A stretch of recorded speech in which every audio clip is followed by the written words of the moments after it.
Dobrodošli, dragi gledalci, na kanal Remljiteljske priče, gde ću kao vaš domaćin i remljitelj obrađivati razne teme iz oblasti zdravlja, prirodne medicine, sporta, vere i drugih tema koje će biti itekako zanimljive. Zapratite naš YouTube kanal kao i stranice na Facebooku, Instagramu i TikToku, čije linkove možete naći u opisu videa.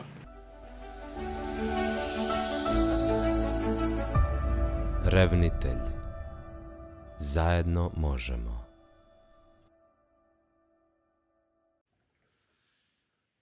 Da poželimo dobrodošlicu današnjem gostu produkcije Remljiteljske priče, gospodinu Filipu Radovanoviću. Pomaže Bog.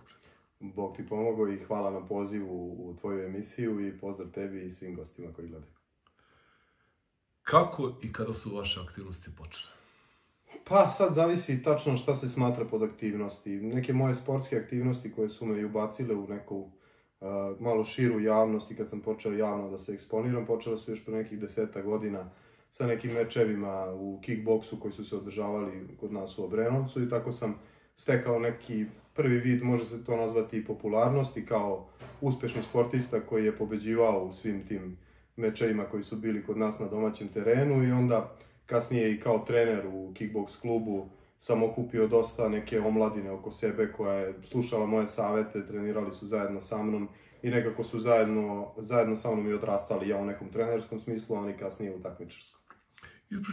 Ispričajte za gledalce kanala Remljiteljske priče, da li je vaša aktivnost vreme truda i da li se uspavani građani Obrenovca bude?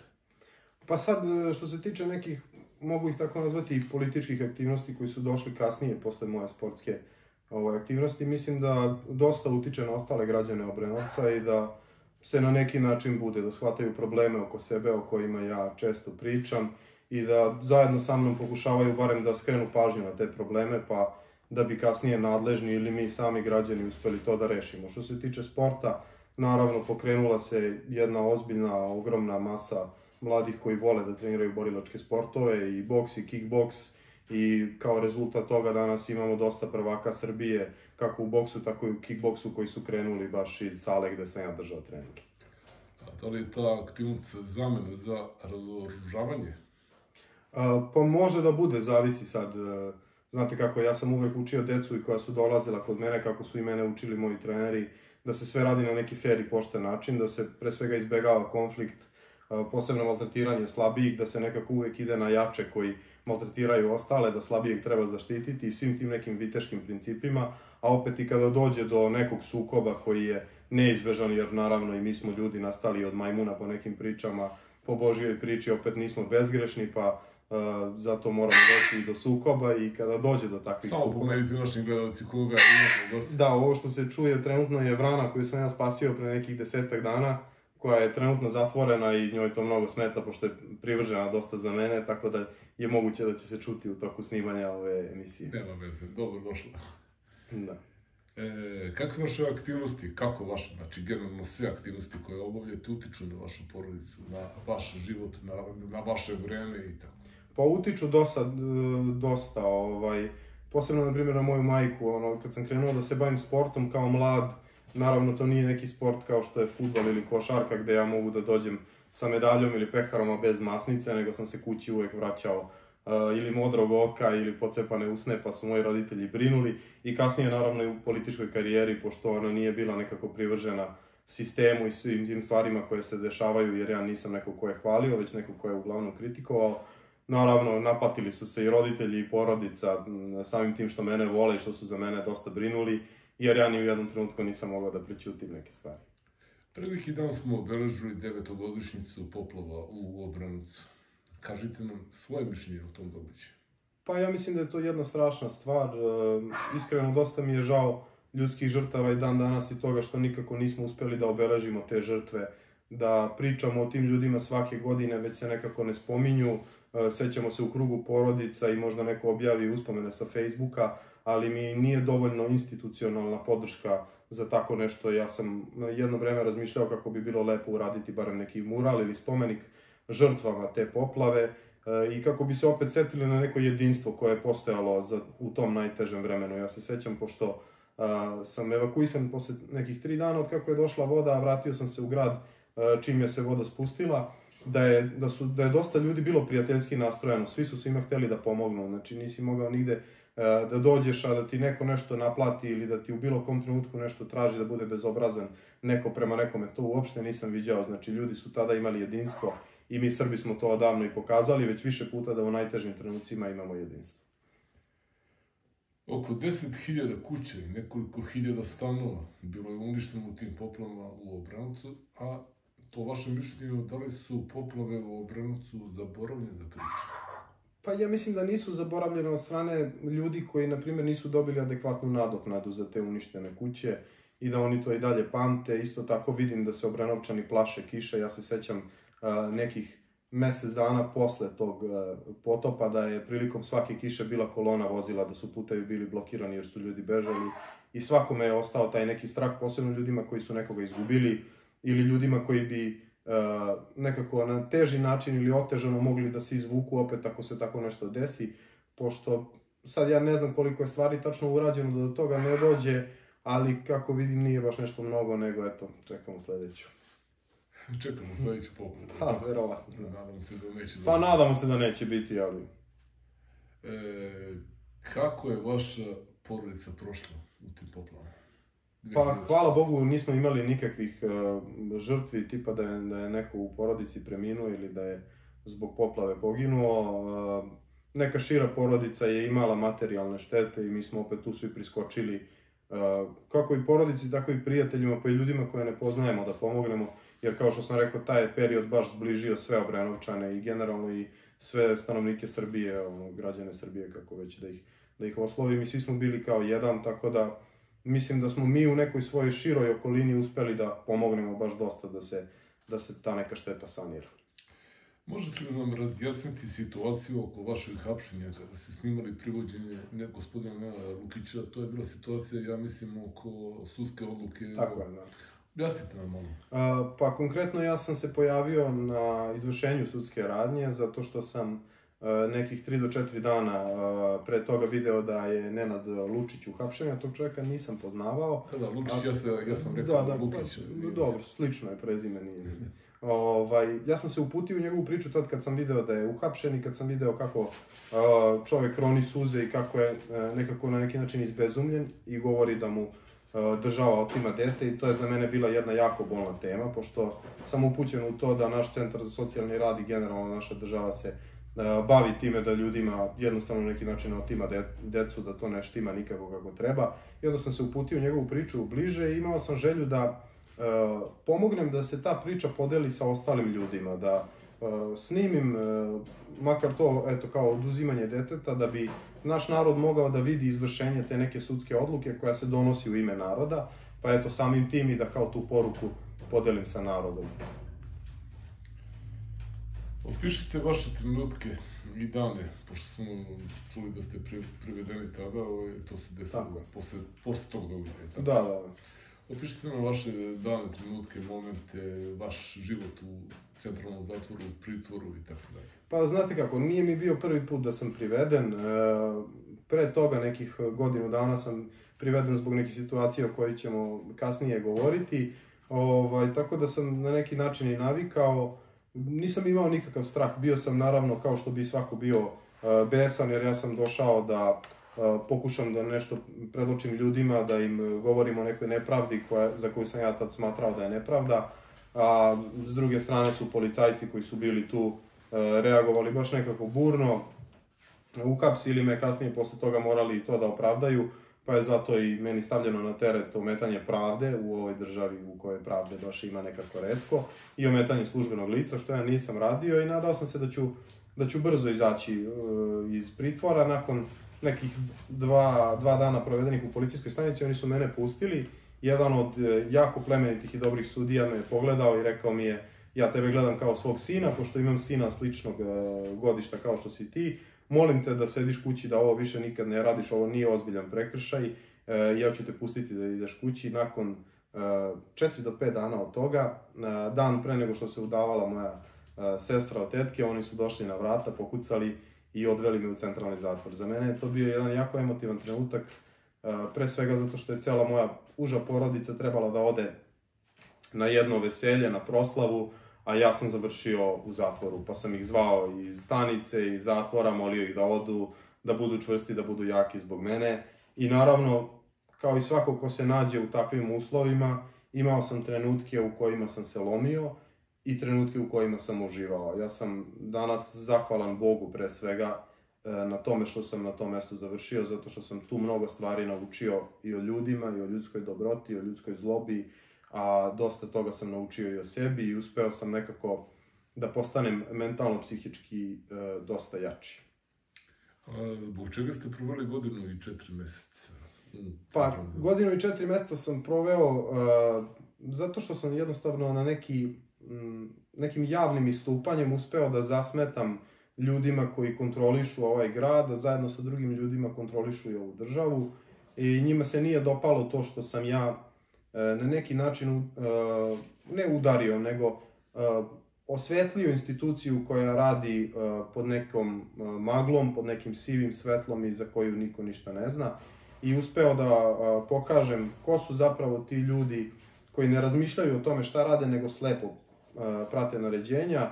Time ih poredići u jednom trenutku, sad možda će neko to da shvati preozbiljno, ali i sa dobrim Nemcima koji su za vreme Drugog svjetskog rata jednostavno izvršavali svoje zadatke i radili svoj posao, ne mareći za to kako je ta neka mašinerija koju su oni uspeli da održavaju mlela ostatak čovečanstva.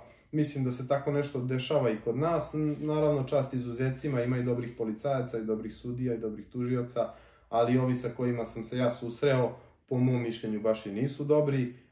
Ja sam bio najstrože osuđen na godinu i 4 meseca bez puštanja i uspeli su da nekim odugovlačenjem mog slučaja mene drže godinu dana u pritvoru, što su najgori mogući i najstrožiji mogući uslovi boravka u centralnom zatvoru, dok sam samo 3 meseca mogao da budem kao osuđenik, naravno bez puštanja. Želeo bih samo da napomenem za ljude koji nisu upućeni da uglavnom kazne do 5 godina, koliko sam ja iz prakse boravka u zatvoru i mog čitanja na internetu, kazne do 5 godina se rešavaju tako što posle pritvora, kada neko bude pravosnažno osuđen, on ide na slobodu da bi se spremio da ostatak provede u zatvoru, što se meni naravno nije omogućilo, zato što su oni hteli da pošalju poruku da nikad i ni u jednom trenutku niko ne sme da narodu pokaže šta oni rade u ime naroda.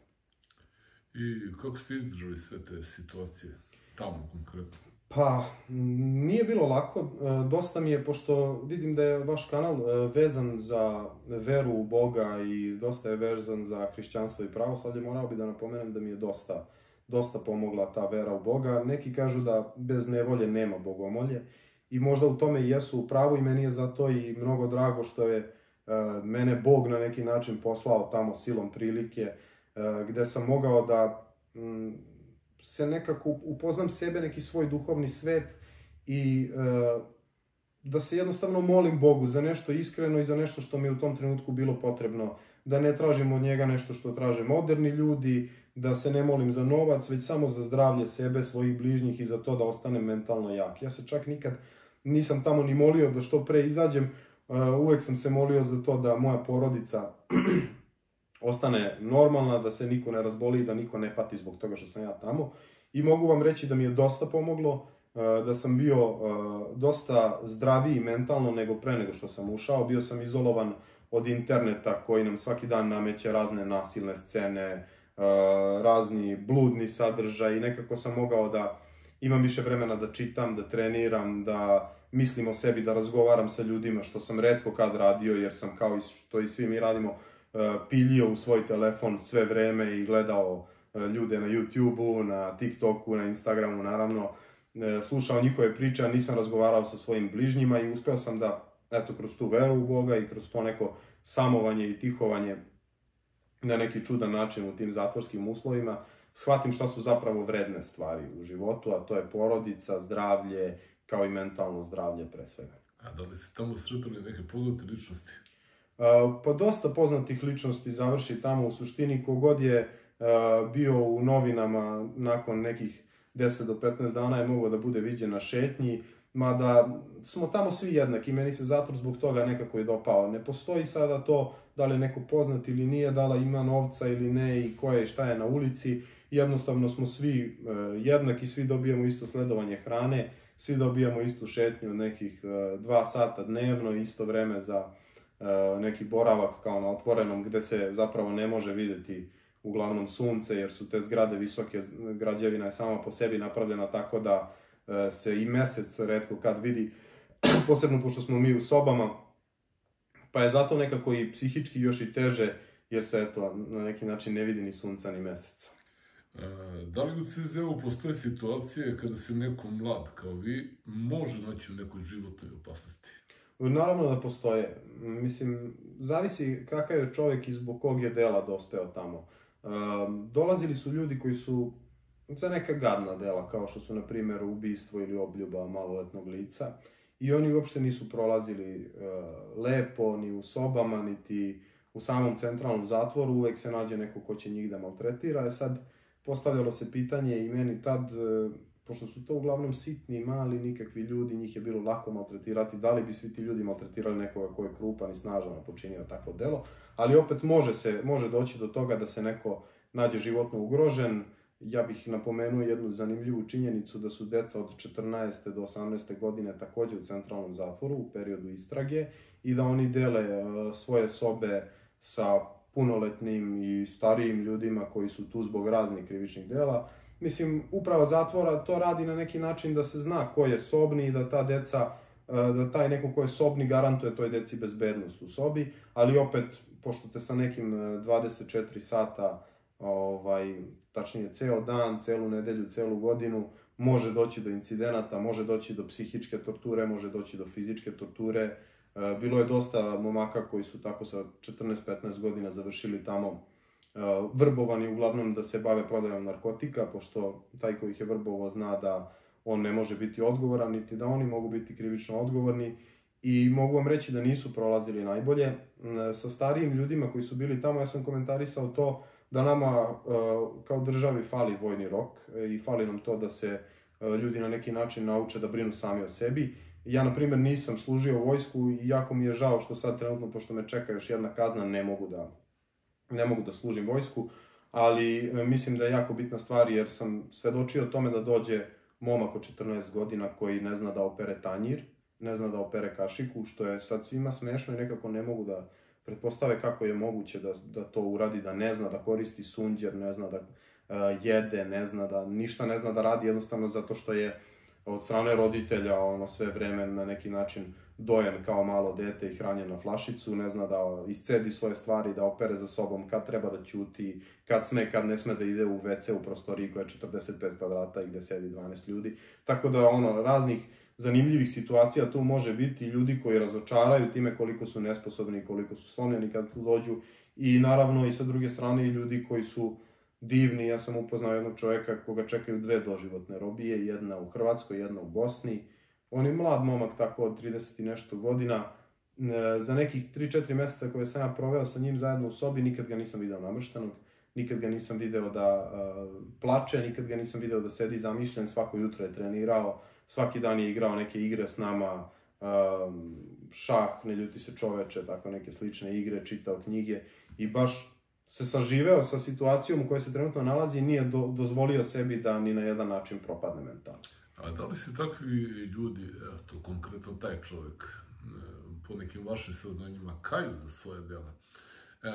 Da li se može primetiti u njihovom ponašanju da im je žao, da se kaju, da se mole?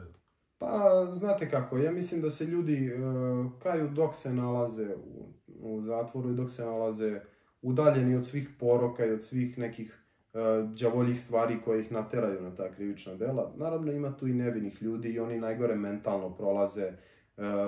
Viđao sam, za sebe smatram da sam nevin, pa sad i za neke ljude koji su bili tamo sa mnom, koje je jednostavno život naterao da tamo budu. Mislim da oni najgore mentalno prolaze zato što ih jednostavno život šiba. Jedan moj drugar koji je sada izašao, on je ceo svoj život proveo u domu za nezbrinutu decu, pošto je dete bez roditelja, inače je romske nacionalnosti, jako pametan, inteligentan momak koji trenira, prezanimljiv je, svašta zna u svom životu, svašta hoće u svom životu, ali ga nikad ga nije jednostavno mazio sistem i od tog nekog boravka u domu, on je na kraju zbog nekih lažnih priča i nekih navodno oteti 1000 dinara, bio optužen za trgovinu ljudima i proveo je godinu dana u zatvoru i mislim da je, na primjer, na njega to jako teško palo zato što nikad nije dobio pruženu ruku od strane države i sistema, već je samo na neki način izbičevan od istog tog sistema, ali naravno ovi drugi ljudi o kojima smo pričali se kaju i sve vreme dok su tu se kaju, opet sam ja pričao s njima i kad sam izašao i njima se često dešava da ponavljaju svoja dela. Mi, na primjer, kao i američki zatvori imamo nekih 80% povratnika, 80% ljudi koji se vrate u zatvor zbog dela koje su počinili i opet imamo najstrože zatvore koji su dosta slični američkim, a voleo bih da napomenem, to sam u jednoj emisiji video i mislim da je istinito jer je emisija bila na RTS-u, norveški zatvor koji su potpuno slobodni zatvori gde čovjek dobije kuću u kojoj može da živi, jezero u kojoj može da peca i nekako je baš oslobođen, oni imaju nekih 20 do 30% povratnika, gde se samo vidi da će se čovjek kajati u tom trenutku dok ga vi maltretirate na neki način, dok mu oduzimate tu slobodu kretanja, dok mu oduzimate slobodu da razgovara sa svojom porodicom, ali se neće u osnovi promeniti, jer, na primjer, što se tiče i te vere, kad je Veliki post pa je pričast, vi možete videti svešteno lice, ali vi i još 40-50 ljudi koji dođu na pričast, ali nemate svakodnevni razgovor sa nekim ko će vama da pomogne da se promenite, ko će da razgovara sa vama, da vas uputi u nekom smeru, nego eto to samo sedi, oduži državi svoj dug, pa se vrati i vidi šta ćeš sam sa sobom. Znači, nedostaju duhovnici, možemo tako reći. Pa da, nedostaju i duhovnici, nedostaje i stručan kadar.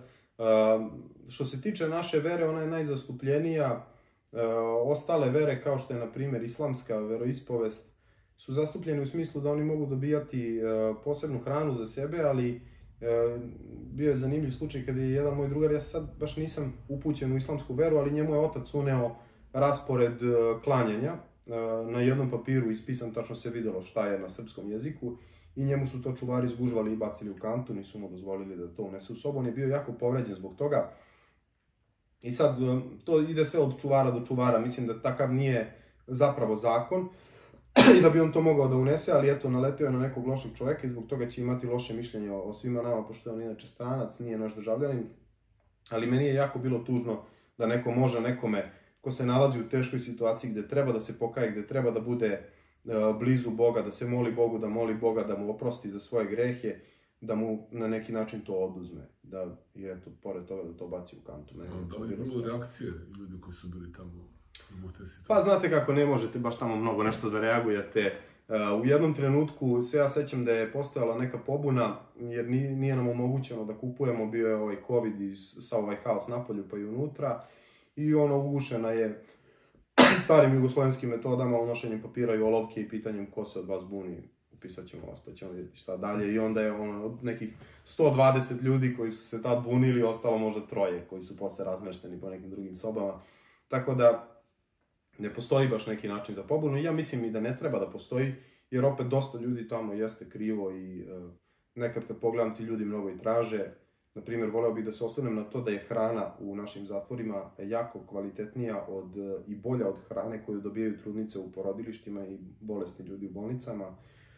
Svaka hrana ima u sebi određeni kalorijski sastav povrća, mesa, voće se dobija za doručak, kifla se dobija za večeru. Na neki način mislim da je bolje nego i u vojsci, nego i u porodilištu i dosta ljudi sam video tamo koji su se baš ugojili. Kažu neki da mnogi vole tamo da se vrate. Pa vole. Mnogo bolje u zatvoru nego na ulici.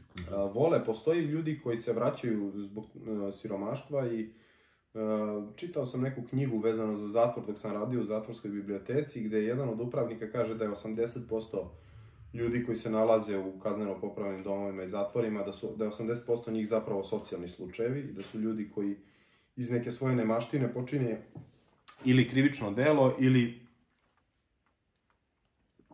urade neku glupost samo da bi mogli da završe tamo i da bi mogli da imaju besplatnu struju, besplatnu vodu, ishranu, normalnu, vreme za fizičku aktivnost, čak i priliku da zarade. Neki od njih rade u zatvoru, imaju i neki dobri poslovi koji mogu da donesu tako oko 14-15 hiljada dinara mesečno i to je sasvim pristojna cifra, pa se dešava da kao i iz austrijskih zatvora, iz naših zatvora neki ljudi izlaze sa novcem ako su spremni da štede, da podele svoj novac kako treba.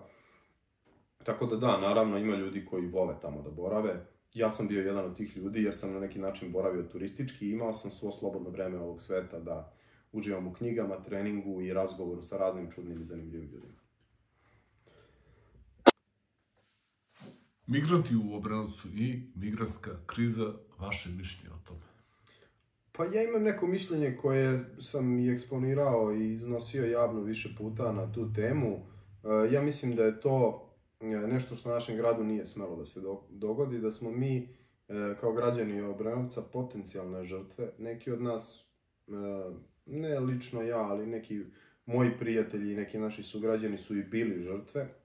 I mislim da je jako strašno dovesti svoj narod u opasnost zbog toga što neko želi da se dodvori Evropskoj uniji ili koje već nekoj kolonijalnoj sili koja nam diktira kako ćemo se mi ponašati.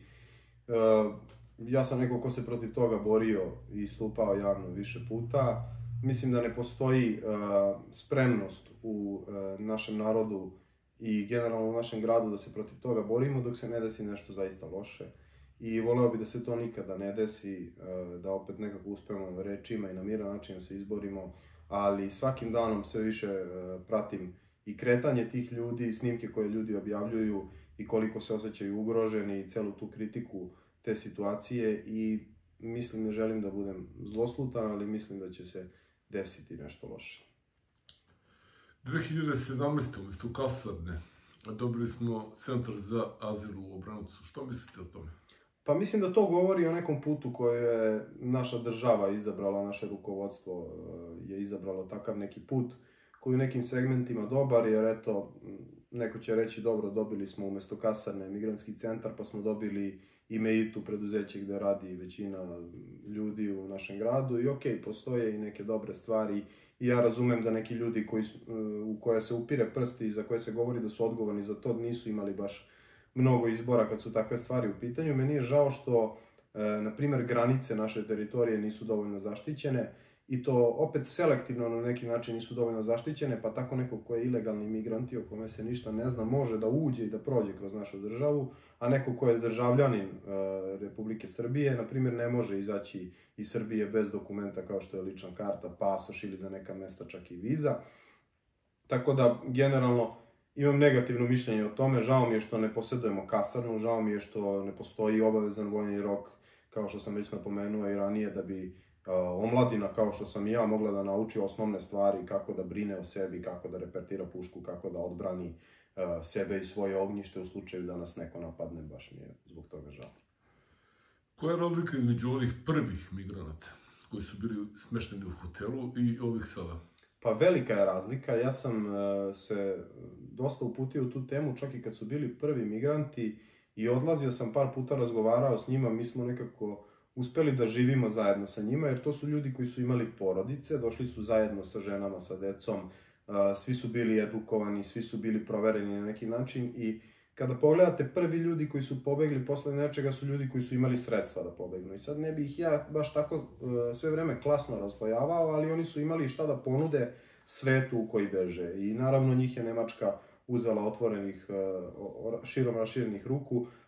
Mi nismo mogli da zadržimo nikoga od tih ljudi, oni su se s nama družili, učili su da pričaju srpski, govorili su engleski, učili su naše običaje i prilagođavali se našim običajima i našem standardu života. Ja sam čak neke od njih viđao i u crkvi. Da. Pošto su većina njih iz Sirije, pravoslavne vere.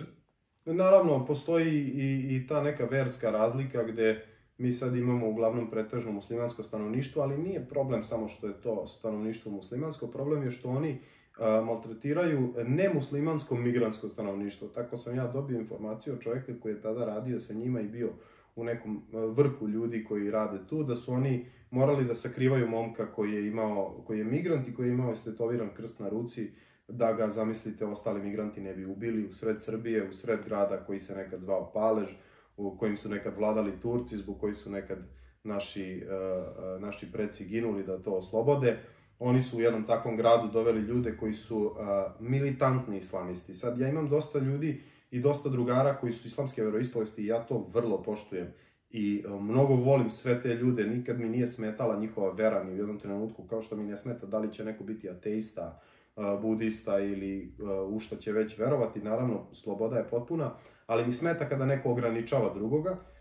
I isto mi je tako smetalo u jednom trenutku podizanje jedne, ja bih tako nazvao, mobilne džamije u koju su mogli da idu samo migranti. Nije ni jedan pripadnik veroispovesti islamske mogao da ode da se tamo pomoli svom Bogu, nego su samo mogli ilegalni migranti koji krše zakon naše države.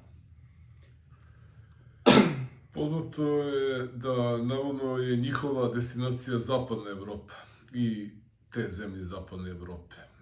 Međutim, šta se dešava ukoliko odluče da ostanu u Srbiji? Pa znate kako, ja mislim da ima dosta njih koji ne žele da ostanu u Srbiji, ali su silom prilike primorani da ostanu u Srbiji. Zato što evropske zemlje koje su dosta uređenije od nas i čija smo mi zapravo deponija za migrante koji oni ne žele, meni je žao što ja moram tako da nazovem tu situaciju, ali mi to zapravo jesmo.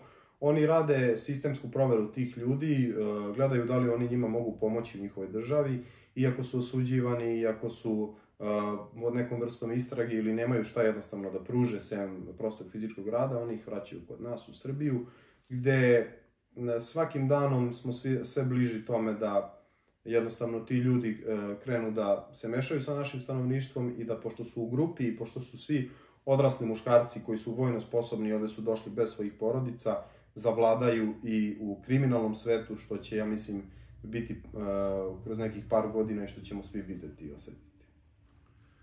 Šta rade migranti i čime se bave migranti u Pa znate kako, ja do sad nisam video ni jednog od njih vaše mišljenje, generalno. Ni na građevini, niti da bilo šta zapravo radi. Koliko sam ja upućen, oni dobijaju novac iz evropskih fondova koji koriste kako bi sedeli po kockarnicama, kao što i policijske službe u našem gradu znaju. Kod migrantskog centra se sada okupljaju i prostitutke i dileri narkotika.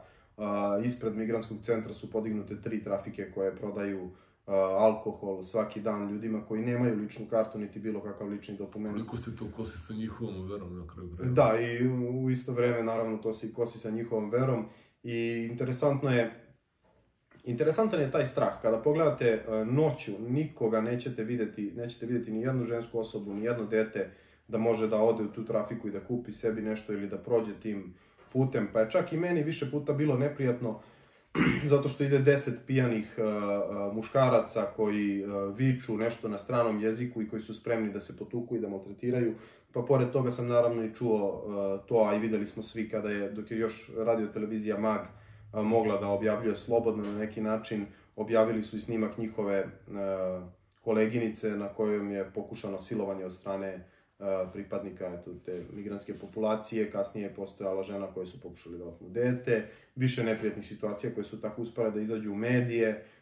Ja konkretno znam, pošto sam držao treninge na Rojkovcu, da su mnoga deca koja su dolazila na treninge bila u strahu zato što su više puta verbalno ili fizički maltretirani od strane tih ljudi i mislim da je strašno što neko dozvoli da bilo koji čovek, bilo koje dete u našoj državi bude maltretirano na kakav god način od strane nekoga ko direktno krši zakon i ustav naše države.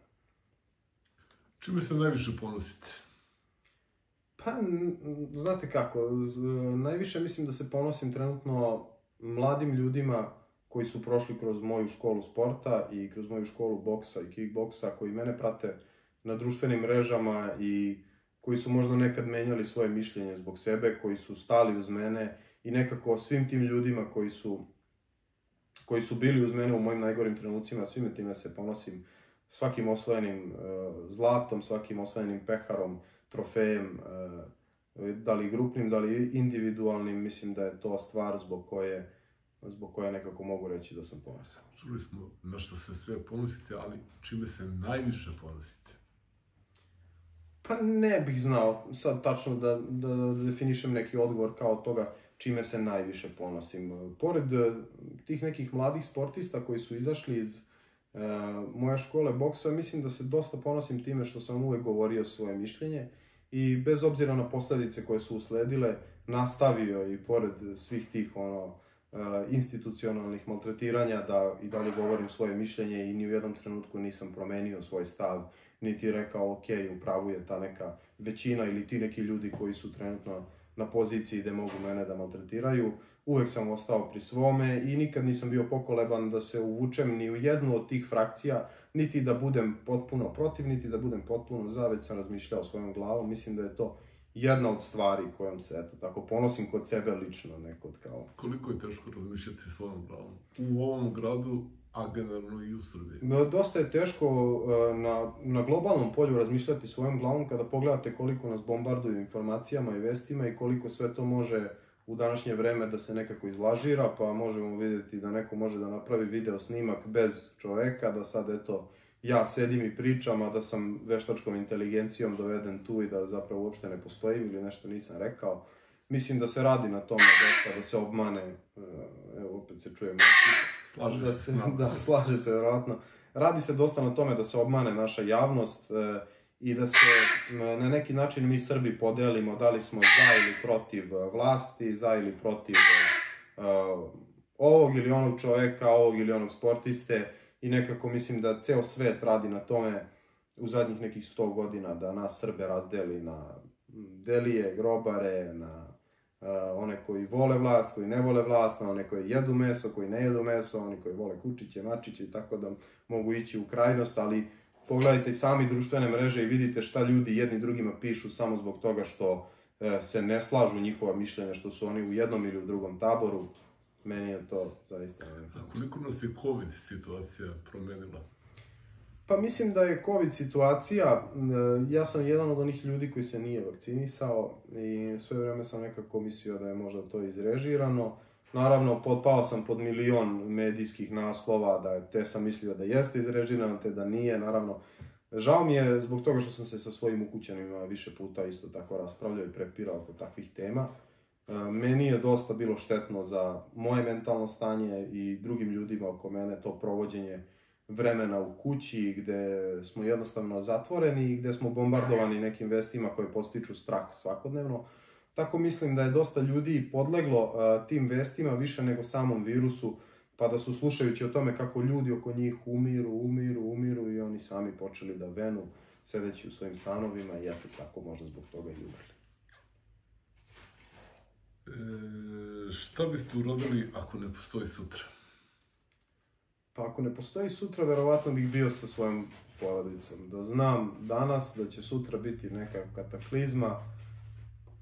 Ne znam, imam neke dve krajnosti toga. Jedna je ono da bi možda trčao go po ulici, ludirao se, uradio sve što nikad nisam smeo, bio potpuno lud, ali pre toga mislim da bi otišao u neku drugu krajnost, da bi želeo da vreme provedem sa svojom užom porodicom, sa svojom devojkom, da ljudima koje volim kažem da ih volim, zašto ih volim, da oni kažu meni te iste stvari, da mogu da se pomolim Bogu, prekrstim i pošto ne postoji sutra na ovoj planeti, ja sam kao neko ko je vernik siguran da na onom svetu postoji i tekako i sutra i večni život i voleo bi da ga zaslužim tako što bi poslednja stvar koju bi uradio bila ta da se eto pomolim Bogu. Koliko je teško reći izvini? Pa jako je teško reći izvini. Ja to vežbam sada nakon što sam izašao iz zatvora gde sam imao mnogo više vremena da komuniciram s ljudima. U današnje vreme je nemoguće reći izvini jer je to javno i na internetu i jednostavno nikad ne znate kad vas neko snima ili slika dok se izvinjavate i na koliko načina će to da bude prezentovano javnosti, ali mislim da je jako bitno reći izvini nekada kada i čovjek misli da nije pogrešio, ako je u pitanju neko do koga vam je stalo i neko koga je bilo šta što ste rekli ili uradili povredilo, mislim da je jako bitno reći izvini. Pobediti sebe nekada. Koliko je bitan oproštaj? Pa, povezano sa izvinjenjem. jako je bitan, kako ne. Ja sam razmišljao o tome dosta, naravno, u vremenu kad sam mogao da razmišljam o tome i mogu vam reći da mnogo više praštam i da mi nekako lakše pada kamen sa srca kada nekom nešto oprostim. Kad mi neko nešto krivo učini, krivo me pogleda ili mi kaže nešto ružno, ako ja to zapamtim i na neki način počnem da planiram bilo kakvu vrstu osvete ili vraćanja istom ili većom merom, ja u tom trenutku upadam u neku đavolju zamku, kao i svi mi, i krećem da mislim na loš način, a đavo se naravno ne manifestuje samo u jednom trenutku, nego krene u nekom trenutku da kontroliše. I onda, eto, bez tog oproštaja dozvoljavamo toj zloj sili da nas preuzme. Da li postoji način da nekome promenite život baš danas? Pa baš danas konkretno mislim da ne postoji. Znate kako moja neka tačka gledišta jeste da svi utičemo jedni na druge u svakom trenutku i ima onaj interesantan film Efekat leptira gde jedno mahanje krilima leptira može da izazove tsunami ili neki zemljotres na nekom totalno drugom mestu i u nekom totalno drugom vremenu, tako da mislim da zbog toga mi svakodnevno menjamo živote jedni drugima i treba da razmišljamo kako i ja razmišljam, da na taj način razmišljamo i svi, ne baš uvek, naravno ne idem ja vođen time da sad menjam tuđe živote, ali ponekad razmišljam o tome, da jednostavno ako sa nekim razgovaramo na ulici, ako nekad zagrlimo prijatelja koji je tužan, ako nekad nekome damo priliku da ispriča ono što želi da ispriča, baš mi možemo da budemo samim slušanjem i svojim prisustvom ti koji će nekome promeniti život. Da li se plašite da pustite ljudima previše blizu da vas upoznaju? Pa plašim se, kao i svi. Ja ne znam, mislim da ne poznajem ni jednu osobu koja je potpuno otvorena i koja dozvoljava ljudima da 100% upoznaju njenu ličnost. Nekako na internetu, ja to i pričam sa svojim ukućanima, sam dosta drugačiji nego što sam privatno i u svom nekom krugu bližnjih, dosta mi je drugačiji humor i stvari koje smijem da kažem, tako da mislim da sam neko ko se plaši toga. Mislim, eto, ne plašim se toga da priznam tako nešto. A koliko smo otvoreni na internetu, a koliko smo otvoreni generalno? Na internetu smo potpuno zatvoreni. Ja sam slušao jednu izjavu Elon Muska, trenutno najbogatijeg čovjeka sveta, koji razmišlja na malo drugačiji način i sad, pošto on je kupio i Twitter, on govori o tome zašto su ljudi generalno na internetu nesrećni. Jer ja ako posjedujem svoj Instagram nalog, ja ću na njemu objaviti sve najbolje stvari iz svog života, svako veselje, svaku žurku, svaku lepu stvar koju jedem i onda će neko ko me gleda pomisliti da ja nikad ne jedem paštetu, da nikad nisam tužan, da nikad ne plačem, da nikad nisam ni u jednom poroku, ni u jednom problemu, da se ni sa čim ne borim i onda će misliti lošije o sebi. Zato što svi mi znamo da objavljujemo najbolji deo svog života, a ne znamo to za druge. Naš mozak funkcioniše na taj način da jednostavno krenemo da budemo depresivni, što je moderna trenutna bolest od koje svi pomalo bolujemo, i da budemo nesrećni. Mislim da je to dosta zbog toga što smo na internetu i eto, kad sam imao priliku da se izolujemo od celog tog internet sveta, bio sam dosta srećniji. Koja je vaša uloga u životu? Zašto postojite i koja je vaša misija? Pa trenutno iskreno ne znam koja je moja misija, niti uloga, nisam uspeo ništa veliko da učinim, ništa što bi promenilo svet, a nekako dok sam bio mali to mi je bilo obećavano još i u školi i profesori koji govore, ja kao što govore naravno svakom detetu, ali to kasno saznamo tek kad postanemo egoisti. Ja sam postao super egoista zbog toga što sam slušao kako sam ja pametniji od ostale dece i kako sam kapacitet, ne shvatajući da se to govori svoje deci. Pa sam tad nekako mislio da eto mogu promeniti svet i opet i dalje se borim baš zbog tog efekta leptira da kao u jednom trenutku neka moja reč ili neka moja iskrenost ili skretanje pažnje na neki problem promeni makar moj mikrosvet. Mislim da je to jedan od zadataka, a sa druge strane opet nadam se da će me Bog podariti time da imam široko potomstvo, dosta dece i da će oni kasnije moći na neki bolji način, zato što će ih biti više koje ću ja moći da nekako vaspitam i usmerim na to da uvek menjaju svet i da nikad ne ćute, da promene neko društvo makar u svom nekom krugu, a kasnije i u našoj državi. Za ostatak sveta me baš i briga, bitna mi je Srbija. Jasno. Koliko je bitno obrazovanje? Recimo, šta je to što današnje škole, počeo od osnovnih škola, nude deci i tako dalje? Pa postoji nešto što se zove neformalno obrazovanje i ja sam nekako više uvek bio u tome. Formalno obrazovanje mi je smetalo negde od 8. razreda osnovne škole, pa eto do sad, doduše ja sam uspeo da završim srednju školu, fakultet za sad ne, zbog nekih ograničenih sredstava i zbog toga što se uglavnom diplome kupuju, pa sad je i nebitno donekle imati ili nemati fakultet. Mislim da profesori ne mogu da pruže mnogo toga zato što imaju neke svoje lične demone i lične probleme iz kuće koje donose na tu nastavu, pa samim tim i nisu autoriteti. I danas viđam dosta snimaka gde deca maltretiraju profesore i kao svaki put se okrivljuju deca, okrivljuju se neki roditelji, okrivljuje se neko, a nikad se ne priča o tome da taj neki profesor nema autoritet. Dok sam ja bio mlađi, dok smo išli u školu, mi smo tačno znali kod kog profesora možemo da se penjemo na klupe i da vrištimo i da budemo mali majmuni, jer u tom periodu deca jesu mali majmuni.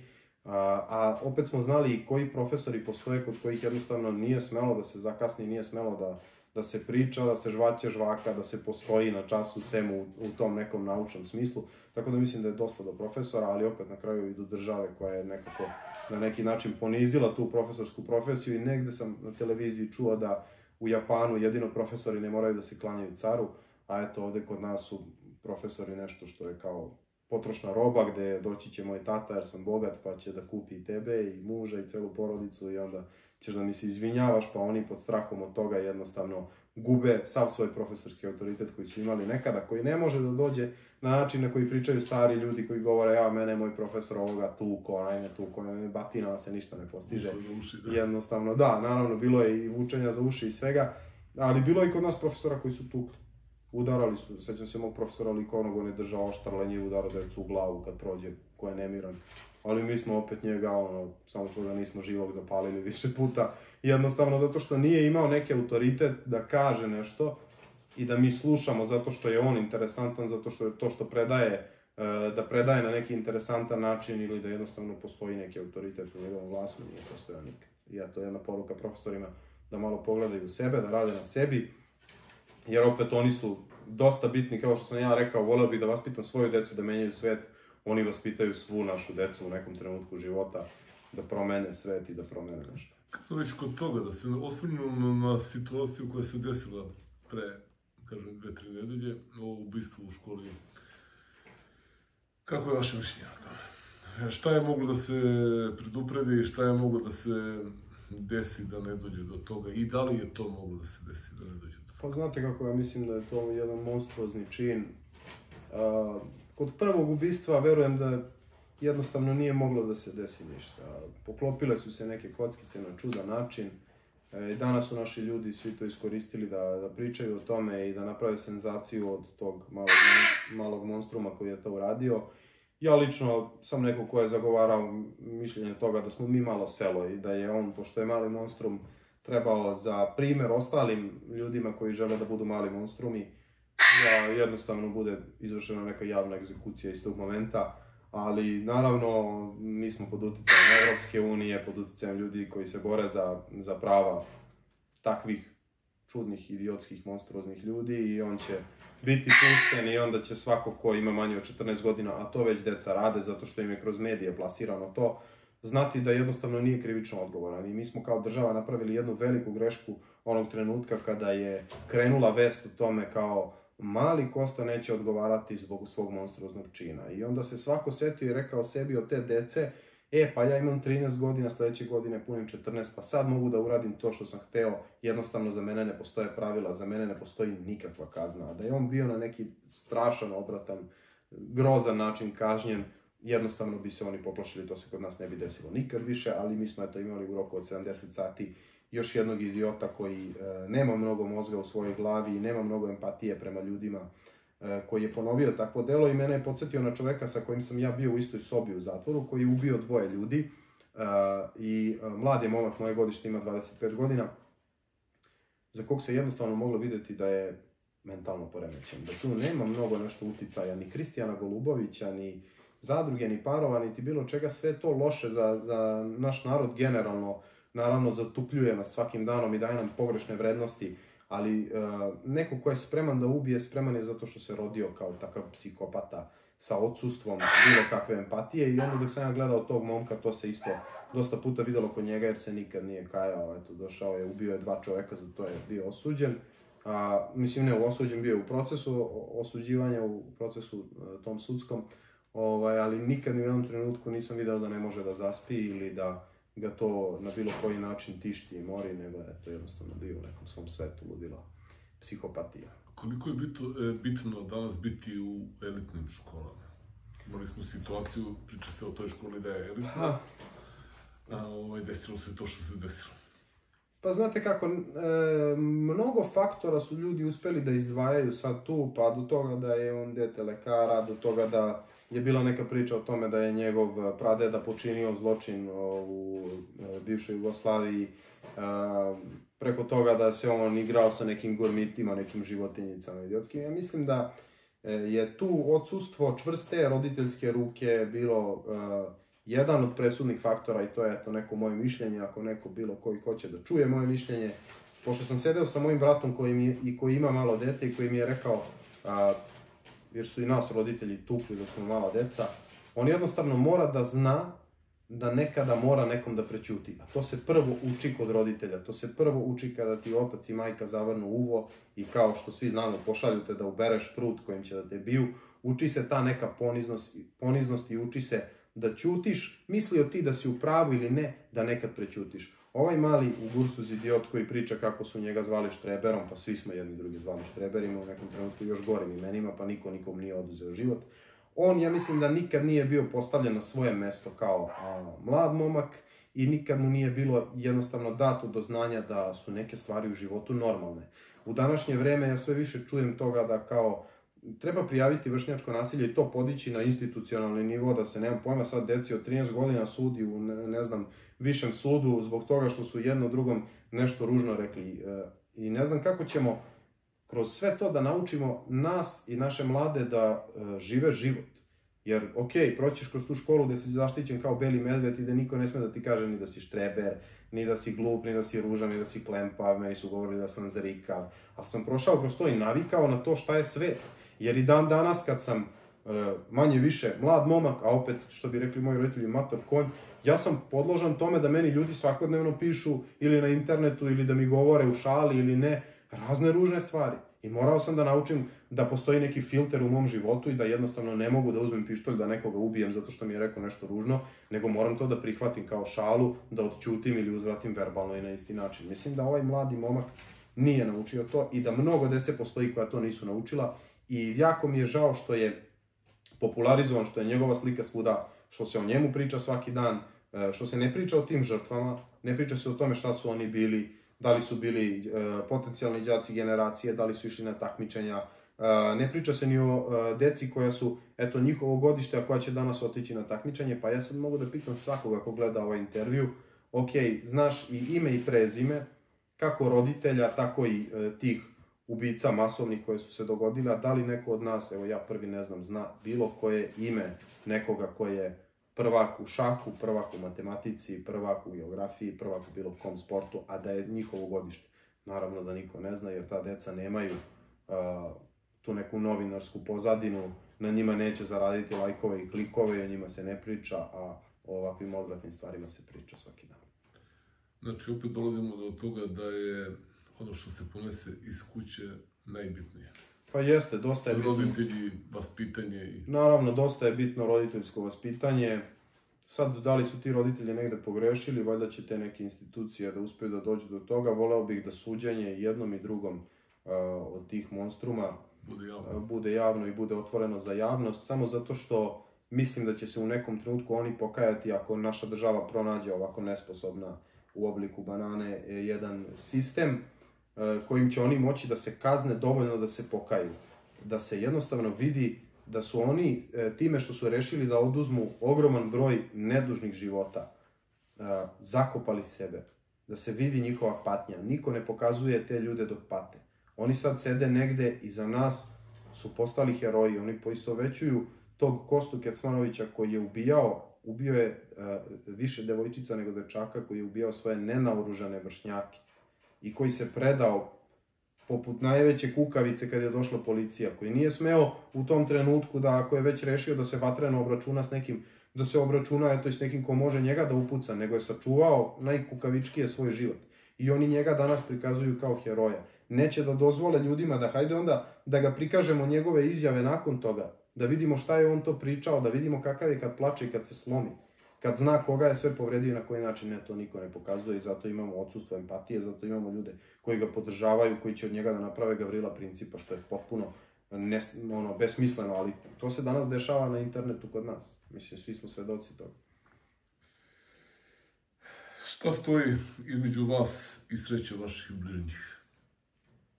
Pa mislim da stoji moja tvrdoglavost. Između mene i kao sreće moje konkretno porodice stoji moja tvrdoglavost i to što sam rešen da svaki put kažem ono što mi je na pameti i nisam spreman da ćutim, a to se ovde dosta osuđuje i dosta kažnjava, što je osetila i moja porodica, možda čak i više nego ja, kome je sve bilo zabavno u mom životu, a njima baš i ne toliko. Ali kada pričamo o nekoj sreći kao mojih bližnjih, mojih Obrenovčana i nas Srba, mislim da na putu naše sreće stoji to što smo i svakim danom sve više gubimo naš nacionalni identitet, gubimo tu veru, sve je manje ljudi u crkvi, sve je manje ljudi koji poste.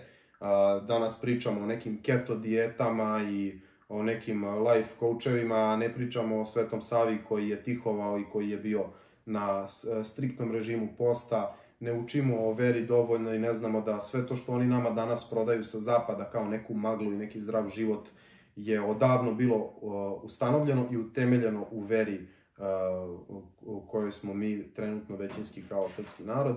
I nekako mi je zbog toga žao i mislim da to stoji na putu sve naše sreće celokupne. Znači nisu u pitanju ni plate, ni penzije, ni standard života, o čemu se svaki dan priča i vlast i opozicija. Mislim da je u pitanju baš to neko otuđenje i to što smo, eto, svi u virtualnom svetu, više niko ne pita da li je neko pao na ulici, nego, eto, gledamo telefone, pa i ako je pao, slikat ću ga da bi dobio neke lajkove, šerove i tako nešto.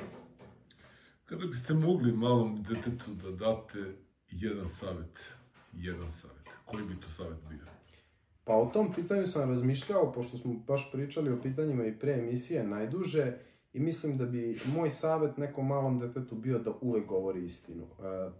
Meni je problem sad, pošto sam već stariji čovjek i niko mi nije dao taj savjet, nekad mi se dešavalo da kažem jednu laž, pa da bi ta laž ostala na nekim staklenim nogama, počnem da govorim još milion laži.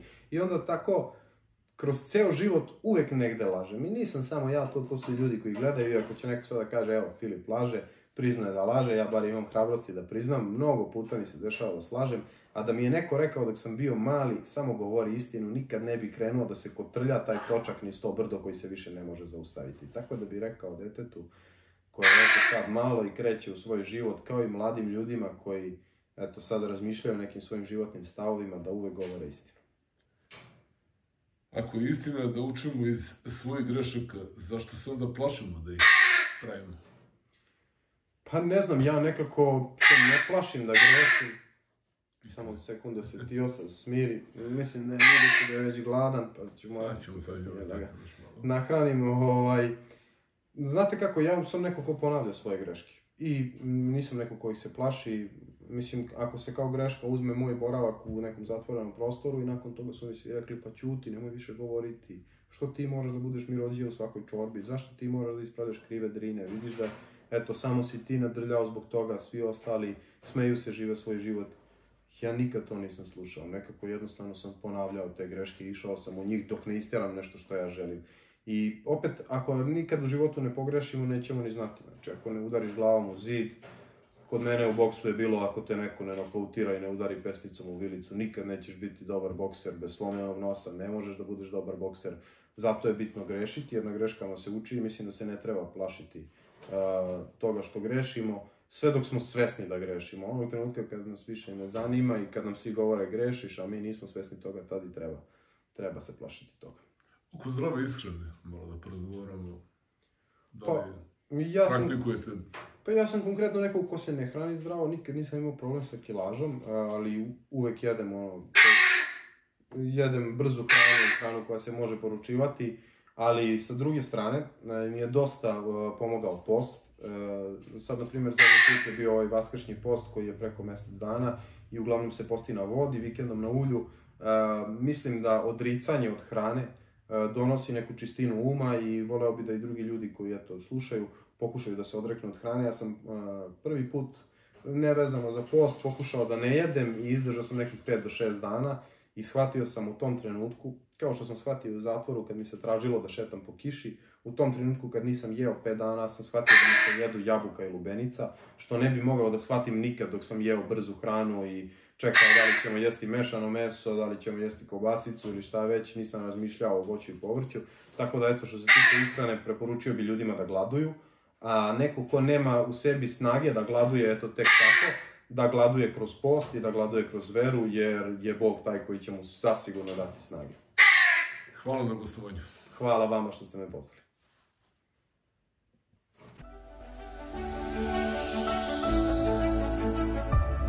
Revnitelj. Zajedno možemo.